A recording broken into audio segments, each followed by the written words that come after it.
আর SIR এর পর প্রথম এসআইআর এর পর গেরুয়া নিয়ে থাকলেও ফোনটা ওটা গেরুয়া জল হবে উড়ন্ত পাখি।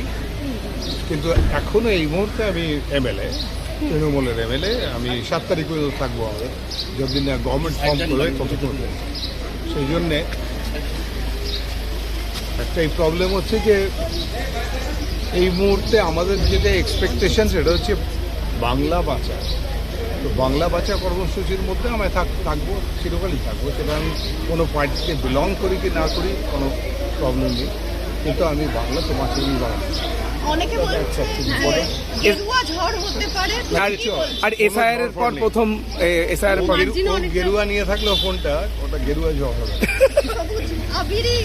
একদম সবুজ আবির ডেফিনেটলি। এসআইআর এর পর ভোট হচ্ছে, দীর্ঘদিন পর এসআইআর হলো, সেক্ষেত্রে মার্জিনালি তুমি কি বলবে? মার্জিনাল আমাদের বাড়বে তো। এসআইআর এতে যে যা ভুগেছে বাঙালি, আর 200 লোক মারা গেছে, কোনো চান্সই নেই।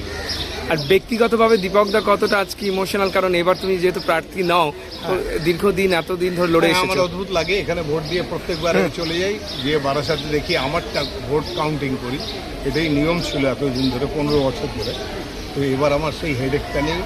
আজকে রেজাল্ট বেরোবে না, আমার কোনো অসুবিধা নেই। তাকে কি বল, বারাসাতের প্রার্থীকে কি বলবে? বাস ডেফিনেটলি ও সবুজে জিতবে, নিশ্চয়ই জিতবে। আমাদের সবুজের জয় হবে। খারাপ কি বলবেন? কিছু বলার নেই, মেশিন তো খারাপ হতেই পারে কোনো কারণে। একটা টেকনিক্যাল যা শুনলাম, ডাবল প্রেস হয়েছে কোথাও একটা, এগুলো একটা হয়েছে। আমি ঘুরে আসছি। তাহলে আপনাকে তো আবার আসতে হবে। নিশ্চয়ই আসতে হবে। তো এই কর্তব্য, দায়িত্ব আমার, উদ্ধার করতেই হবে আমার।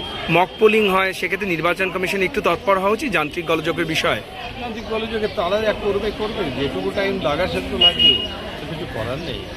কারণ আমার মনে হচ্ছে যে আমি বেসিক্যালি ইঞ্জিনিয়ারিং চলে গেছি, টেকনিক্যাল ডিফিকাল্টি সম্বন্ধে আমার একটু আইডিয়া আছে। ডিফেক্টিভ হতেই পারে, ভুল হতে পারে।